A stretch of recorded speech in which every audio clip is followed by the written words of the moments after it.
تو اب آپ کیا سمجھتے ہیں کہ دفاعی اگر انڈسٹری کو دیکھا جائے تو 1,000 کروڑ کی انڈسٹری جو آج سے 15 سال پہلے تھی، اور پھر 1,51,000 کروڑ کی انڈسٹری 2024 سے 2025 میں بھارت کی دفاعی ہے، تو تیجس کے گرنے کے بعد کہا جاتا ہے کہ اس کے اعداد و شمار میں جو جھٹکا لگا ہے آپ صفر کے اندر اسے گن نہیں سکتے، کیونکہ کوئی بھی ملک، میں ایک مثال کچھ دن پہلے بھی اپنے ویلاگ کے اندر دے رہا تھا کہ کوئی بھی ملک اس نے ایک گولی بھی اگر خریدنی ہے نا تو اس کی مکمل تحقیق کی جاتی ہے، کس کمپنی کی ہے، کس ملک کی مہر لگی ہے، اس کی قیمت کتنی ہے، اس کی لائف کتنی ہوگی، اور یہ کس ساخت کے اسلحے کے اندر چل سکتی ہے، اور اگر کوئی اور ساخت کا اسلحہ ہو لیکن اسی ایم کا ہو تو کیا اس میں پھنس تو نہیں جائے گی، کیونکہ محاذ جنگ پہ پھنسی ہوئی ایک گولی وہ ایک گولی کا پھنسنا نہیں ہے، ایک انسانی جان کا ضیاع ہے۔ اس کے بعد پھر بڑے پیمانے پہ آرڈر دیا جاتا ہے۔ تو اب ایک تیجس جو ایک سیمپل کے طور پہ تھا، پروٹوٹائپ تیار ہوا، پھر اس کے بعد وہ مارکیٹ کے اندر گیا ہے، تو اس کو دھچکا تو بہت بڑا لگا ہے نا، کیونکہ وہ 2-4 ملک جنہوں نے کم از کم انٹرسٹ ہی شو کیا ہوگا تو اب تو وہ اس پہ نہیں جائیں گے، تو اب وہ جو خلا ہے وہ کوئی اور پور کرے گا، ہو سکتا ہے پاکستان کرے، ہو سکتا ہے کوئی اور ملک کرے جو اس لیول کے جہاز بنا سکے یا اس سے اچھے جہاز بنا کے اتنے پیسوں میں دے سکے، تو یہ تو خلا کوئی اور پر کرے گا۔ تو آپ وہیں پر ایک برادر ملک کے ساتھ ایک نام ابھی سامنے نہیں آ سکا، کیونکہ جو بھی وجہ ہوتی ہے اس کو خفیہ اس لیے رکھا جاتا ہے کہ پھر مسائل کریٹ نہ ہو جائیں، کتنے ہیں کیا ہے، کچھ چیزوں کا نہیں بتایا جاتا، تو وہاں پر ہمارے تو ہو رہا ہے، اور اس سے پہلے بھی کئی ممالک کئی ممالک تو اپنے فلیٹ کے اندر شامل بھی کر چکے ہیں۔ اچھا، اب اگر دیکھا جائے تو بھارت اپنی ہزیمت مٹانے کے لیے اس نے بے شمار راستے اختیار کیے، ابھی وہ افغانستان کو ایک پراکسی سٹیٹ کے طور پہ استعمال کر رہا ہے، وہ یہ کہہ رہا ہے کہ آپ انحصار چھوڑ دیں طورخم پہ، آپ انحصار چھوڑ دیں چمن پہ، آپ کراچی پورٹ پہ انحصار چھوڑ دیں، آپ ہمارے پاس آئیں، ہم چاہ بہار کے راستے آپ کو رستہ دیتے ہیں، تو آپ وہاں پہ اپنی منڈی جو ہے اس کو کھولیں اور اپنی چیزیں دیں۔ لیکن اس ہزیمت سے بچنے کے لیے کہ آپ سمجھ رہے ہیں کہ سر کریک کا محاذ بھی کھولا جا رہا ہے، سر کریک کے محاذ کے حوالے سے ہر آئے دن یہ خبر آ جاتی ہے کہ ان کی مشقیں ہو رہی ہیں، ان کی مشقیں اور ہماری مشقیں جن دنوں میں تھیں انہوں نے انہی دنوں میں مشقیں رکھی، اور وہ علاقہ سر کریک کا ہی تھا۔ تو یہ سر کریک کا جو اس وقت معاملہ یہ اب کیوں دوبارہ سے اٹھ رہا ہے تو بہت پرانا، لیکن ابھی کیوں اٹھ رہا ہے؟ یاسر بھائی، اسی لیے نا جو لوگ جنگجو ہوتے تھے نا، کیونکہ ایک وقت میں، اور بلکہ دنیا میں آج بھی اگر آپ دیکھیں کہیں نہ کہیں جنگ ضرور ہو رہی ہوتی ہے، چاہے آپ یوکرین اور رشیا کی دیکھ لیں، دنیا میں ڈر بیچا جا سکتا ہے نا، ہر طرف یہ ہو رہا ہوتا ہے۔ تاریخ انسانی میں بھی یہ ہے کہ انفارچونیٹلی جنگیں کہیں نہ کہیں ہو رہی ہوتی ہیں، تو کہتے تھے کہ بھائی رب سے یہ بھی مانگو کہ اگر دشمن کوئی ملے ہی نا تو کوئی عزت دار قسم کا ہو، کوئی مطلب کوئی راکٹ کا ہو، ہاں کم ظرف نہ ہو، یہ بہت اچھا آپ نے پوائنٹ آؤٹ کیا، کم ظرف دشمن نہ ملے۔ ہماری بدقسمتی یہ ہے کہ وہاں جو سرکار آ چکی ہے نا، وہ اتنے ایک پہلے دن سے جب آپ نے یہ کہہ دیا ہوا تھا کہ جی یہ تو پاکستان ہمیں برداشت ہی نہیں ہے اور ہم نے اس پر دوبارہ قبضہ کرنا ہی کرنا ہے، پہلے دن سے ہماری ساری توجہ، کیا آپ نے کبھی دیکھا ہے ہمارے کوئی الیکشن دیکھ لیں جہاں پر بھارت سے نفرت بیچی جاتی ہو کہ ہم یہ کر دیں گے، ہم وہ کر دیں گے، آپ دیکھیے جی ہم جا کر قبضے کر لیں گے، فلاں کریں گے؟ کبھی نہیں، ہمارے تو ایک دوسرے کے موقع کو سنی چل رہے ہوتے ہیں۔ وہاں کوئی الیکشن مجھے دکھا دیں آپ جہاں پر یہ نہیں ہوتا کہ ہم آئیں گے تو ہم یہ کر دیں گے، ہم پاکستان کو سبق سکھا دیں گے، ہم پاکستان ختم کر دیں گے، اتنے ٹکڑے کر دیں گے، اب یہ ہو جائے گا، فلانا ہو جائے گا۔ یہ سندھ سر کریک کو ہی لے کے نا بیسکلی، پہلے بھی ایک بیان تھا نا ان کا کہ پاکستان یاد رکھے کہ کچھ سے ایک راستہ کراچی تک بھی جاتا ہے، تو وہ سر کریک کا ہی بیسکلی عنصر نمایاں کیا گیا تھا راجناتھ سنگھ کی طرف سے۔ یہ اسی چیز کا تسلسل ہے جو ہم پہلے سندھ تاس کا دیکھتے ہیں، جی ہم ان کا پانی بند کر دیں گے، یہ بوند بوند کو ترسیں گے، ان کو ہم پیاسا مار دیں گے خام خواہ۔ اچھا، ایک تو یہ کہ کوئی تصور نہیں کر سکتا، ایک بندے نے بڑی دلچسپ بات کی، اس نے کہا کہ یہ نا کہا کہ اب نا پاکستان پر قبضہ کر لینا ہے اور جا کر نا اس کے ٹکڑے کر دینے ہیں، اور یہ ہم یہ علاقہ ہے، یہ ان کی اسٹیٹمنٹ آئی تھی کہ ہم نے یہ کر لیں گے۔ تو اس نے انٹرنیشنل لیول کا اس نے آدمی تھا، اس نے کہا یہ تو مجھے نہیں پتا کہ پاکستان نے جو تھریش ہولڈ رکھا ہوا ہے اپنے ایٹم بوم چلانے کا یا ایٹامک ٹیکنالوجی استعمال کرنے کا، کہ وہ کیا ہے، ہوتا ہے نا، ہوگا نا، ہمیں نہیں پتا، نہ ہی بتانا چاہیے، کسی کو بھی نہیں پتا ہوگا، صرف ٹاپ لیول پر پتا ہوگا کہ اچھا کس وقت وہ آپشن یوز کی جائے گی۔ کچھ ممالک نے باقاعدہ طور پہ وضع کر رکھی ہیں اپنی پالیسی، یعنی پہلا حملہ ہم نہیں کریں گے، پہلا ہماری طرف سے نہیں ہوگا، پھر دوسرا یہ ہوگا کہ اگر ہمارے کسی علاقے پر قبضہ نہیں ہو جاتا، اگر ہماری اتنی زمین نہیں لے لی جاتی، ہر ملک نے وضع کیے ہوئے ہیں۔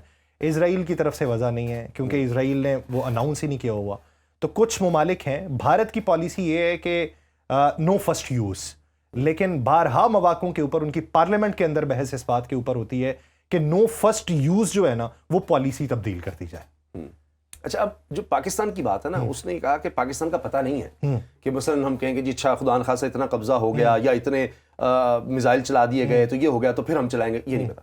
اس نے کہا لیکن ایک بات کی گارنٹی میں دیتا ہوں کہ یہ جو کہہ رہے ہیں پاکستان پر قبضہ ہم کر لیں گے, اس سے بہت پہلے کی وہ ہوگی. وہ لائن سے بہت پہلے آ جانی ہے, تو یہ بالکل تباہی ہے کہ آپ کہاں بیٹھ کر کون کون سی باتیں شروع کر دیتے ہیں. تو اب یہ کہ جی پاکستان کا ہم پانی بند کر دیں گے, آپ مجھے بتائیں آپ کسی اپنے ہمسائے کا سمجھے کہ اس کو پیاسا مار دیں گے اور وہ بیٹھے دے گا, وہ دیکھتا رہے گا کہ ہاں یار میں تو بھوک پیاسے مار رہا ہوں کیونکہ یہ انہوں نے میرا دروازہ فرنٹ کا بند کر دیا اور وہاں کچھ بھی نہیں آنے نہیں دے رہے, کوئی چیز نہیں آنے دے رہے, مجھے باہر نکلنے دے رہے. آپ کو خیال ہے وہ ریئیکٹ ہی نہیں کرے گا؟ 25 کروڑ بندہ مر جائے گا پیاسا بھوکا اور آپ کو ریئیکٹ نہیں کریں گے, کیسے ہو سکتا ہے؟ ممکن ہی نہیں ہے. تو یہ باتیں صرف ایسے ہی انہوں نے کرنی ہوتی ہیں. اب یہ جو سندھ تاز سے آگے جس طرح سر کریک کا آپ کہہ رہے ہیں, وہ میرا خیال ہے وہ جو آپ مجھے بات بتا رہے تھے نا ابھی ہماری ریکارڈنگ سے پہلے کہ امریکہ اب ان کی کمپنیز کہہ رہی ہیں آف شور ڈرلنگ کا, اور ابھی یہ بھی خبر آئی کہ تقریباً 30 مائلز آگے جا کے ایک جزیرہ چھوٹا سا ڈیولپ کیا جا رہا ہے تاکہ یہ آف شور ڈرلنگ کا بہتر ہو سکے, میکانزم بہتر ہو سکے, اس کو وائبل بنایا جا سکے. تو اب ان کو یہ دھڑکا لگا ہوا ہے کہ یہ تو یہاں بھی چلے گئے. اب وہی بات میں پانی کا عرض کر دوں کہ اگر اس لیول پر وہ جاتے ہیں جی ڈیمز بنا رہے ہیں فلاں بنا رہے ہیں, تو وہ میرا خیال ہے کوئی اتنا نہیں ہے, وہ ظاہر ہے جنگ ہی, پھر سیدھی سی بات ہے وہ بھی جنگ ہے. اور یہاں ان کو یہ ہے کہ تو امریکہ انوالو ہو رہا ہے, ہمارے لیے پہلے ہی مسائل ہیں, تو اب ہم کیا کریں گے؟ کیا امریکن کمپنیز پہ جا کے کوئی ہم ادھر کچھ کریں گے؟ اور جب ونس امریکہ از انوالوڈ, اگر آپ دیکھیں تو خدا نخواستہ جس طرح سے یہ دہشت گردی کروا رہے ہیں, جس طرح انہوں نے چائنیز کو تھریٹ کرنے کی کوشش کی, چائنیز انٹرسٹ کو آپ کو پتا ہے حملے بھی ہو چکے ہیں, یہ سری لنکن ٹیم کو بھی جی کہ یہاں پر کرکٹ نہ ہو, یہ اس سے بہت خوش ہوتے ہیں. تو امریکن کمپنی جب انوالو ہو جائیں گی تو ان کو بھی پتا ہوگا کہ کون پیچھے ہے. ابھی دیکھیے نا چائنا کو نہیں پتا افغانستان سے آ رہے ہیں. ابھی یہ جو حالیہ دہشت گردی کے حملے ہوئے ہیں, تینوں افغانی نکلے, تینوں بندے افغانستان کے تھے. تو یہ جو بات آپ کر رہے ہیں نا, یہ بالکل صحیح ہے. اور اصل میں اب یہ ہے کہ مجھے یہ لگتا ہے ہمیں تو تیاری رکھنی ہے, یہ نہیں کہ ہم یہ سوچ رہے ہیں کہ اچھا بھارت اب اتنی مار پڑ گئی ہے کبھی دوبارہ اٹیک نہیں کرے گا, ہماری تیاری تو وہاں رہے گی. لیکن وہ آپ نے جو بیچ میں کہا تھا نا کہ دشمن جو ہے وہ اس کا ظرف اچھا جو ہے, مجھے وہ راحت اندوری صاحب کا شعر یاد آیا. کہتے ہیں صرف خنجر ہی نہیں آنکھوں میں پانی چاہیے, اے خدا دشمن بھی مجھ کو خاندانی چاہیے. تو ہمیں دشمن خاندانی نہیں ملا وہ بس. اب وہ حرکت کیا کر رہا ہے دیکھیے کہ سامنے سے آپ لڑ نہیں سکتے. اب ہمارے دین میں دیکھیے کیا ہے جس کو ہم فالو کرتے ہیں کہ آپ فصلوں کو بھی نقصان نہیں پہنچا سکتے. اور آپ نے نوٹ کیا اس میں بھی پوری کوشش کی گئی کہ کسی سویلین کو کوئی نقصان نہ پہنچا, اور اتنی پریسیژن تھی. S-400 گیا, یہ چھپاتے رہے, وہ پتہ لگ گیا. جہاز جنہوں نے اٹیک کیا وہ بھی آپ دیکھیں, جس جہاز نے پاکستان پر اٹیک کیا جو ہوا میں تھے ان کو مار دیا. ٹھیک ہے, اس سے بہت زیادہ کچھ کیا جا سکتا تھا, لیکن صرف بتانے کے لیے کہ جی جو ہمارے اوپر میلی آنکھ سے دیکھے گا ہم اس کو ٹارگٹ کر رہے ہیں, ہم سویلینز کو نہیں مار رہے ہیں.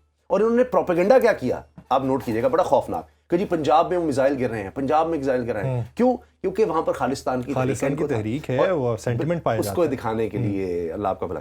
تو یہ سارا کچھ کر رہے ہیں. تو پاکستان کی کبھی کوئی ہمارا سارا جو ہے نا وہ اپنے دفاع کے لیے, اگر آپ نوٹ کریں ہم جتنی کیپیبلٹی بنا رہے ہوتے ہیں, جتنا کچھ کر رہے ہوتے ہیں وہ اپنے دفاع کے لیے کر رہے ہوتے ہیں. ہمارے کوئی اٹیکنگ کا نہیں ہے کہ ہم نے جا کے قبضہ کر لینا ہے, ہم نے یہ کر لینا ہے. ہاں جب جواب دیں گے, کوئی ہم پر آئے گا پھر ہمیں جواب دینا ہوگا. اب مجھے یہ لگتا ہے کہ بھارت اصل میں کر یہ رہا ہے کہ دیکھیں رافیل ہم نے بلینز آف ڈالرز لگا دیے, فارغ ہو گئے, سامنے سے آئے ہیں تو بیڑا ہی غرق ہو گیا. اب یہ تیجاز والے کی بات, تو ان کی یہ سوچ اور زیادہ ہوگی. ابھی وہ فلمیں بنا رہے ہیں, اچھا فلم میں تو ہم ان کو نہیں ہرا سکتے جی, وہ فلم میں اب جو کر لیں, خواب میں تو کوئی نہیں جا کے کر سکتے. کارڈ نیم پٹھان, ہاں آپ کاغذوں پہ لکھ لیں. اور اب وہ میں دیکھ رہا تھا وہ ایک فلم انہوں نے بنائی ہے جو تھے ایس پی اسلم, میرے خیال چودھری اسلم, ان کا کریکٹر لے کر, اور میں صرف اس کا ٹریلر دیکھ پایا کیونکہ غالباً منصور صاحب نے, کیونکہ ہمارا کام ہے سوشل میڈیا, تو منصور صاحب نے کہا جی ایک اور فلم بنا دی انہوں نے, اور ہمیں پتا تھا اس مارکیٹ کے بعد انہوں نے فلم بھی بنانی ہے, رحمان ڈکیت کا جی. اور پتہ نہیں شاید وہ کوئی ایجنٹ یہاں پر بھیجتے ہیں, اور وہی بات کہ پاکستان, مجھے لگتا ہے وہ جو آپ نے بات کی نا لاہور بندرگاہ کی, وہ اسی طرح سے کوئی فلم انہوں نے سوچی ہوئی تھی, کوئی پلاٹ تھا کہ ہم جا کے قبضہ کر لیں گے. تو اب جب وہ یہ دکھاتے ہیں اپنی قوم کو بھی, تو یہ ان کی ایک سوچ ہے کہ ہم لوگوں کو استعمال کریں گے. اجیت دوول کو اس میں دکھایا ہوا ہے, اور اجیت دوول نے کہہ چکا ہے, آن ریکارڈ ہے کہ جی یہ تو ہم نے ڈالرز دینے ہیں ان کو, اور بندے بھیج کے وہاں پر حملے کروا دیں آپ. اب یہ 400 خودکش حملہ آور کی جو بات کی گئی ہے افغانستان کی طرف سے, جی ہم پاکستان میں بھیجیں گے. اب وہ کہیں گے جی ایک رافیل کے مقابلے میں ہم 400, یہ تو بم تھے, انسانی بم تیار ہیں. اتنے میں ایک رافل سے کئی گنا مہنگا ہے، اور یہاں تو آپ چند $1000 دیں اور وہ کروا لیں. اور بارڈر آپ دیکھیے کتنا طویل ہے.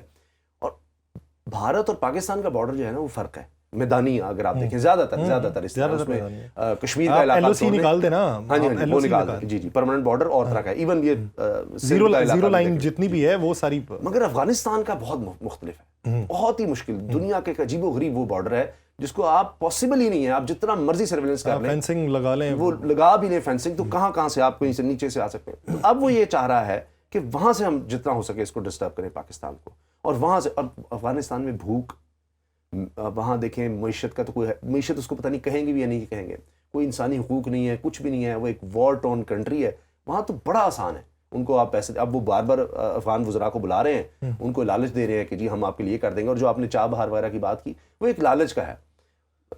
فوری طور پر مجھے لگتا ہے انسانی عقل کہیں نہ کہیں کتنی مہنگی ہوگی وہ چیز. یعنی آپ یہ دیکھیں کہ ایک بارڈر جہاں سے 2 سے 3 دن آپ کے لگتے ہیں، جہاں پہ اگر کیلکولیٹ کر لیں تو آپ کے 50 پیسے لگ رہے ہوں گے، 2 سے 3 دن لگ رہے ہوں گے. آپ کے پھل جو آ رہے ہیں ان کی شیلف لائف بھی تو کوئی نہ کوئی نام ہے نا، اس کو بھی تو کچھ نہ کچھ کہا جاتا ہے. کہہ رہے ہیں 2-3 دن آپ میکسیمم کہہ رہے ہیں، یعنی کنزیومر تک پہنچانے میں. سر افغانستان سے چلا کنزیومر تک پہنچانے میں 2 سے 3 دن. آپ چابہار کو استعمال کرتے ہیں تو کنزیومر کو چھوڑیں، آپ نے جس منڈی تک جانا ہے آپ کو 4 سے 6 دن، میں منیمم بات کر رہا ہوں جو اعداد و شمار سامنے آئے ہیں، 4 سے 6 دن. وہ 50 پیسے جو ہیں وہ ₹1.25 یا ₹1.5 تک چلا جائے گا. تو انسانی عقل کیسے تسلیم کر لیتی ہے؟ کیوں پھر وہ اس بات کے اوپر بضد ہیں اور شارٹ ٹرم جو پالیسی ہے اس کو لے کے چل رہے ہیں؟ صرف اس لیے وہ جو بدماش ہوتا ہے نا، کوئی علاقے میں بننا چاہتا ہے، جو باہر کی خواہش ہے، تو وہ چیلے بناتا ہے. جب وہ کہ جی میں بڑا بدماش ہوں، وہ پھر چیلوں سے کام لیتا ہے. اگر آپ نوٹ کریں، جب بھی یہ انڈر ورلڈ کو دیکھ لیں، ان کو دیکھ لیں، تو یہ یہی حرکتیں کرتے ہیں. اب وہ افغان حکومت جس وقت طالبان کی ہے، ان کو وہ اپنا چیلا بنانا چاہ رہا ہے کہ بھائی ہمارے پیسے بھی کم لگیں گے، اس کو ہم دیں گے، اور اس کو کہیں گے، وہ خواب دکھائیں گے کہ ہم ہیں نا، تم بس لگے رہو، ہم سارا کر دیں گے. اور مجھے لگتا ہے کہ افغان طالبان اس بات کو، چونکہ وہ اتنا زیادہ، پہلے آپ دیکھ لیں وہ اسامہ بن لادن والا جو ایپیسوڈ ہوا، اور اس کے بعد اب یہ TTP کا سارا ہے، اور اس میں بہت زیادہ ان کا نقصان ہے. اور پاکستان کے لیے بڑا مشکل اس وقت یہ ہے کہ ہمیں پتہ ہے کہ دہشت گرد وہاں پر ہیں ساری دنیا، اور ان سے ہم نے یہ انٹیلیجنس شیئر کیا، اور افغان طالبان کو خود بھی پتہ ہے. لیکن اب مسئلہ یہ ہے کہ وہ بہانہ بنا دیتے ہیں کہ جی ہم ان کے خلاف ایکشن لیں گے تو ہمارے خلاف ہو جائیں گے. پاکستان نے یہاں تک آپشن دیا ہے کہ پھر ہم ایکشن لے لیتے ہیں، اور پھر ہمارے پاس کوئی آپشن تو ہے نہیں. 3 آپشنز تھی نا، یا تو آپ ان کے خلاف کارروائی کر لیں، یا پھر دوسری یہ ہمیں ان کے خلاف کارروائی کرنے دیں، یا تیسری یہ کہ مل کے ان کے خلاف کارروائی کر لیتے ہیں. اب ان 3 آپشن سے تو اور باہر کی چیز کیا ہے کہ پھر ہم کوئی ہائر کر لیتے ہیں جو ان کے خلاف کارروائی کر لیں. اصل میں نا افغان طالبان TTP ایک ہو چکے ہیں، اس میں کوئی فرق نہیں رہا. میری جتنے ایکسپرٹ سے بات ہوئی ہے وہ کہتے ہیں کہ ان میں کوئی فرق نہیں ہے، یہ بالکل ایک ہو چکے ہیں. اچھا، یہ ایک ہونے کی وجہ ہے یا پھر بہت زیادہ طبقات ہیں؟ کیونکہ آپ کو معلوم ہوگا یہ آج سے کوئی 25 سے 30 دن پہلے کی بات ہے کہ ایک سونے کی کان کے اوپر ان کا جھگڑا ہوا، طالبان ورسز طالبان. یعنی سونے کی کان تھی اور اس سے جو مال نکل رہا تھا اس کا حصہ کابل نہیں جا رہا تھا، تو انہوں نے کہا جی کہ کابل اس کو ٹیک اوور کرے گا اور کابل اس کی ساری دیکھ ریکھ رکھے گا.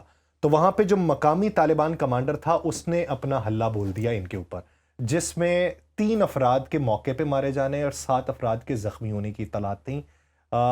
یہ بات ہے آج سے 28 دن تقریباً پہلے کی.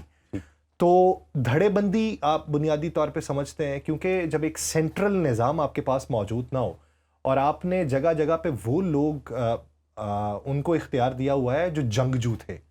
ایک ہیں، آپ حماس کو دیکھیں نا، اس کا سیاسی ونگ علیحدہ ہے، اس کا لڑنے والا ونگ علیحدہ ہے. وہ لڑنے والے ونگ کے شخص کو سیاسی ونگ میں ذمہ داری نہیں دیتے، کیونکہ انہیں یہ پتہ ہے سیاسی سمجھ بوجھ اور ہے، یہ والا کام اور ہے. تو یہاں پہ تو تمام جنگجو تھے، تو ان تمام جنگجوؤں کو جو ذمہ داریاں تفویض کی گئی ہیں تو وہ اسے جنگ کی نظر سے دیکھتے ہیں. تو یہ عنصر نہیں ہو سکتا اس میں کہ وہ لوگ، ان کی کیپیبلٹی نہیں ہے، ان کی سوچ نہیں ہے، انہوں نے اسلحہ چلانا سیکھا ہے کہ کروں گا کیا جو اسلحہ چلانے میں ہو گیا ناکام، مجھے تو اور کوئی کام بھی نہیں آتا. تو وہ ان کی سوچ ہی ہے. آپ یہ نہیں سمجھتے کہ یہ وجہ ہے؟ لیکن فیکشنز تو یقیناً ہیں، لیکن جب اس طرح کا معاملہ آتا ہے نا تو اوور آل وہ چیزیں اتنی میٹر اس لیے نہیں کر رہی ہوتی کہ پھر یہ ایک ہو جاتے ہیں. جس طرح میں نے آپ کو بتایا کہ TTP کی سوچ الگ ہے بظاہر، کہ افغان طالبان کہتے ہیں جی ہمارا افغانستان سے نکلنے کا کوئی ارادہ نہیں ہے، پری ڈومینیٹلی وہ اسی پر کرتے ہیں کہ جی ہم افغانستان کے ہیں، افغانستان میں باہر جا کے ہم نے کارروائی نہیں کرنی. کہ داعش کی سوچ الگ ہے کہ جی انہوں نے مختلف جگہوں پر جا کر کوئی خلافت اور سو کالڈ جو ان کا انہوں نے دین، اب تو وہ کے پی کو لے کے بھی ہے نا، خراسان پروونس جو ہے اس کو لے کے بھی بڑی تحریک چلا رہا ہے. اور ٹی ٹی پی کا سارا فوکس پاکستان پر ہے کہ جی ہم نے یہ علاقے قبضے میں لینے ہیں اور یہ نے یہاں پر اپنا اثر رسوخ قائم کرنا ہے، اور اس طرح سے سوچ میں فرق ہے. لیکن جب آپ یہ دیکھتے ہیں کہ پاکستان جب یہ کہتا ہے کہ ہم پر یہاں سے حملہ ہو رہا ہے تو پھر وہ دونوں ایک ہو جاتے ہیں، ٹی ٹی پی. اور اسی طرح سے جب پاکستان کی بات آتی ہے تو وہ آپ دیکھ لیجئے پریویس گورنمنٹ بھی، اور اب وہ افسوس کے ساتھ کہنا پڑتا ہے کہ افغان، یعنی یہ بھول گئے ہیں کہ امریکہ کے انخلا جب یہ لوگ بھاگتے پھرتے تھے، کس نے سہولت کاری کی کہ جی بیٹھ کر بات کی جائے، یہاں پر اتنی زیادہ ہلاکتیں ہو رہی ہیں، کیا اس میں کیا جائے کہ یہ لوگ نکلیں. سر ہم لوگوں کے لیے اگر اعلیٰ کار بنے بھی تو ہم نے تو ان کے ساتھ مل کے جنگیں لڑی ہیں.